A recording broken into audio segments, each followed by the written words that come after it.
Welcome back, everyone, to Pontos Fathom Hobbies. This is Season 2, Episode 3 of our OD&D gameplay. We just wrapped up Episode 2. Our party encountered 2 ogres, and we'll kind of do a little recap of Episode 2, and then we'll jump right into Episode 3. Okay, so victorious over the ogres, the party gathers in the cavern. They're around the dwindling fire. They divide the spoils of the combat. We're going to get 200 gold pieces total. It's a pretty good haul for this encounter. So they not only do they each have some extra gold, but they've also got the experience that goes with it. So each member will also get 500 experience points. Our magic user did contribute. We're just going to divide the experience equally.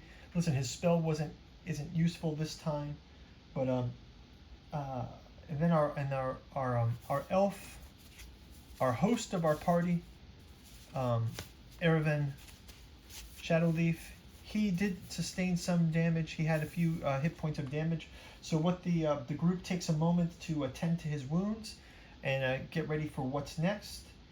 And they're going to regroup and they kind of reflect on the combat. It's a pretty intense battle. Their first battle here in this dungeon. So Garvin Stone Fist, he wipes his blade clean. He looks over the ogres. He's always eager to fight, so he kind of has a satisfaction here. And so we fought well. He goes, we handled ourselves well in this victory. We should consider working in a tighter formation. I noticed a couple times we could have flanked these brutes with our strength. Our Sirius Illuminor, our magic user, he's a bit discouraged. He did able to strike a blow with his dagger, but he goes, he just wants his experience to get higher so he has more spells that can protect the group and contribute as much as he can. Thalion Spoilink, he also considers that he could have done a little bit better with his bow work.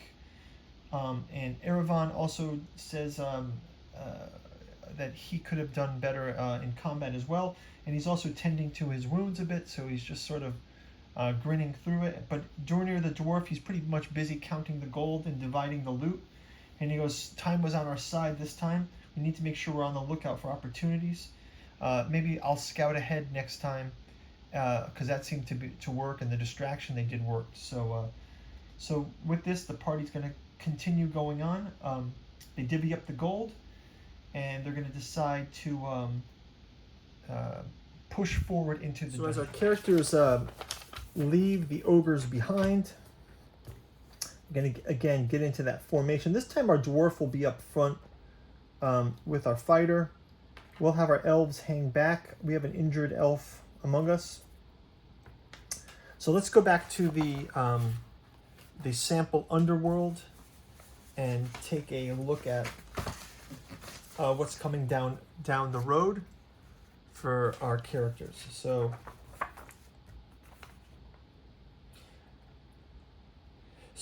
they got kind of a slanting passage that they move down toward. The passage has got a number of slopes there, but they continue to move forward. They do have to roll a check. We'll have our dwarf roll the check, and our elves as well. Let's see, elf 1, elf 2. One of our elves detects that they seem to think that there's a hidden stairway.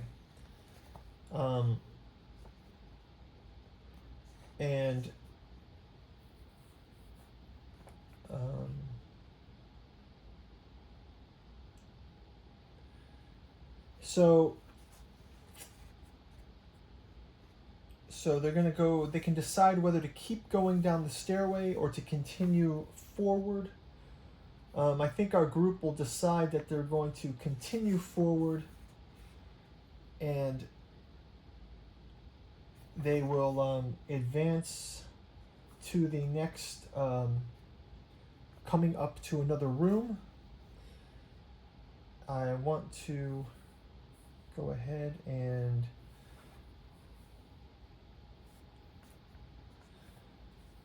roll an encounter here.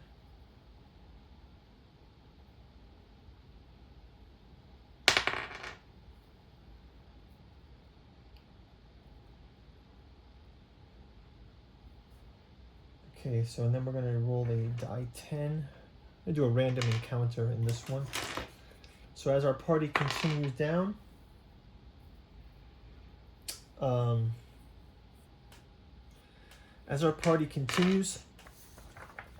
they start hearing a moaning coming down the hall, and it's a bit disconcerting for them. As the party continues, there's another dimly lit corridor. Super alert. They hear kind of a gnawing sound. There's a really foul odor. Suddenly, Dornier up in the front, he sees ahead in a small chamber a ghoul hunched over remains of some unfortunate miner from the mine before. He's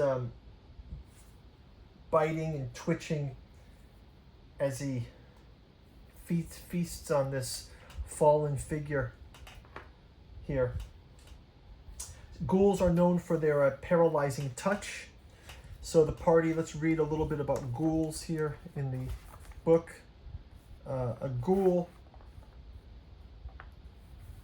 Ghouls paralyze any normal figure they touch, excluding elves. They otherwise melee in the regular fashion and are subject to missile fire. Any man type killed by a ghoul becomes one. If you're killed by a ghoul, you become a ghoul. And it says also to check out wights in chainmail. So let's look at the wights that they mention here. So in the fantasy rules of chainmail, goblins, dwarves, elves,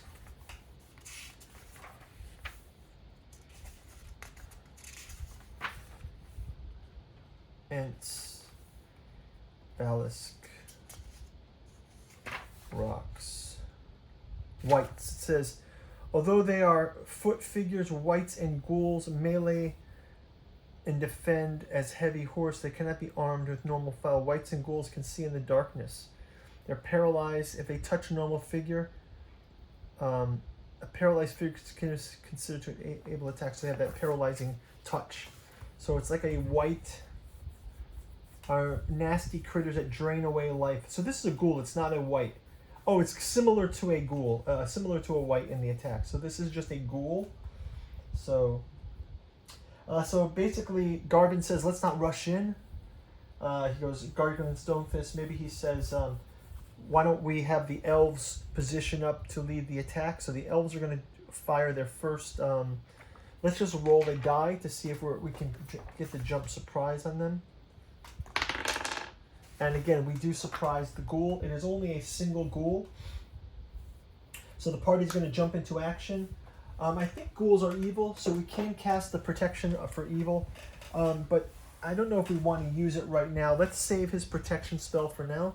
Let's start out with 2 ranged attacks.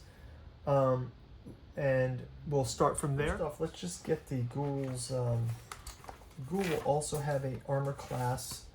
So this was 2 ogres. Now we're up to ghouls. So we'll have the ghoul. He's going to have AC of 6. Hit points. We'll do 2 die. 8. Got 13 hit points for the ghoul that we can track him here. We do have the surprise attack on him. So let's go ahead and have our elves will lead the attack with their bows. The elves will go ahead and lead the attack. So let's go against armor class 6.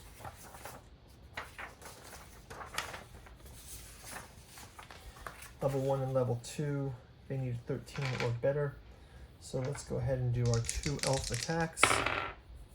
A 14 and 2. So we do get one attack in for 5 damage. And again, this is from Erevan. Even though he's injured, Erevan does 5 damage. Down to 8 hit points there. So now the ghoul is aware of us. We do have time to close the range, so they're going to get to have one other bow attack as he starts to run in toward us. And then I think our dwarf and our fighter are going to have to They're the most armored, so I think that's going to help. So let's do one more bow attack each. That's 11 and 4. Not good enough. So he closes the gap. And let's have our fighter and our dwarf attack the ghoul. 12 and a 9. Our ghoul attack a 4. So the ghoul swings at our fighter, misses. Our bowman can attack again. 6 and 9 both miss. A dwarf and our human attack. Dwarf and our human attack. Human attacks for 19. So Garvin is able to attack with his sword, and he can do 2 more points of damage to the ghoul. And down to 6. So next round, we'll have our ghoul also attacking. 15 has a hit. The ghoul is going to hit with a weapon. He hits one of our elves in the combat. He actually hits Thalion Spoilink. Elves are immune to the ghoul attack. Just takes 2 damage. So Thalion takes 2. He is down to 6 hit points. That's a huge hit for him. Let's have our elf's attack. 19 for Thalion. He's closest. He's able to hit with 19. Also, Thalion is using his sword. I'm going to roll the damage for there. He gets a 2 damage. So our ghoul is down to 4. And our other party, dwarf and human fighter, 14 and 7. Dwarf hits it with his battle axe. Again, another point. And our magic user can also do his attack. A 19 does 1 damage. And our finally, Erevan will roll his 16 for an attack, and he does 4 damage. And that ghoul, we were able to defeat our ghoul as well. So the ghoul is defeated. So again, the ghoul is not going to have gold on him, but they do get those experience points. So they'll have another 1,300 XP. Make an XP pool over here. So you get the 1,300. So that's going to bring their total XP up to 3,800 XP. So some good experience fighting a ghoul. Nobody was injured. Everyone was able to participate in that attack. So let's continue down our corridor. And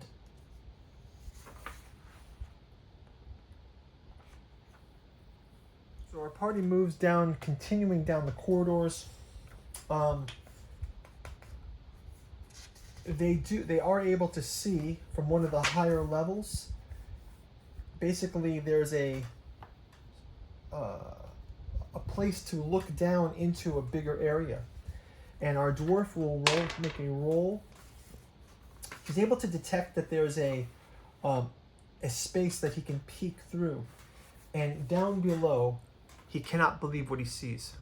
Looking through this hidden slit overlooking the chamber, our dwarf is able to see a basilisk. A basilisk is down below with a huge treasure.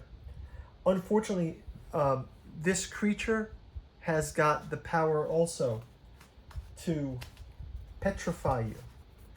So our characters are quite concerned to not, although this creature cannot fly, it has a power of turning to stone those who it touches and those who meet its glance. But it can be petrified by the reflection of its own eyes. Even if the light is sufficient and it gets a good reflection of itself, the basilisk is not intelligent. Yet, I think this might be maybe something that we want to approach with caution. Now, we don't know how to get down to that chamber. We just can see through this slit that there is a chamber. The party decides as a group maybe that they should return back, heal their wounds, go back to the village. They're going to close up the dungeon again, the mouth of the mine, and maybe try to regroup. Maybe try to take on some other retainers. They've got some gold now. They're going to split their loot, resupply, and maybe gather some more information and advice on how to fight the basilisk. So the party does go back. They seal up the dungeon, and they will also place the warning there, telling like the miners to not enter. They do leave some sign there, marking it. The wizard marks it with his supplies, and they make their way back for the encounter. So now that they know that the basilisk's location is here, the party's going to try to plan and decide if can they get a mirror or some kind of thing, reflective component. And maybe they also want to see if they can if there's something magical they can find in the village that can help them with the basilisk. So they're going to return to that, and that's going to wrap it up for our gameplay this round. This channel is brought to you by our sponsor, Pontos Fathom Press. If you like the stuff that we're doing here, go check out our bookstore link down in the description. You can get books like The Genealogy of Cthulhu, Archaeology of Yog-Sothoth, and The Psychoanalysis of Rillia by August Moldenhauer. There's also the Giuseppe Balsamo's Hermeticism of Hastur, The Alchemy of Azathoth, Necromancy of Nyarlathotep. We've got all of those collected in our Cat 2 Journals Omnibus, Out of Lovecraft's Providence. We've also got our King in Yellow, prefaced by August Moldenhauer, and Lost Carcosa and the Yellow Sign. Finally, we've got a podcast on our other channel. You can go check things out, like our series on Giordano Bruno, Tolkien. We've got Conan Solomon Kane, John Carter of Mars, Jungian Alchemy and Horror and Science Fiction, H.P. Lovecraft, Frank Herbert and Philip K. Dick, and the Esoteric Dragon Mysteries, decoding the dragon symbol in myth and occult traditions. Finally, we've got our Dune Saga, Alchemy and Anthroposophy in the Dune Saga. If books are not your thing, we've also got a Patreon for as little as $1. You can stay across our gameplay. Check out our miniature painting videos that we do. We've got A Song of Ice and Fire, War of the Ring, Joan of Arc, and we're working through Tainted Grail this time. So go check out the links below, like and subscribe, leave your comments below, and we will talk in the comments, and we'll see you in the next video. Thanks for watching.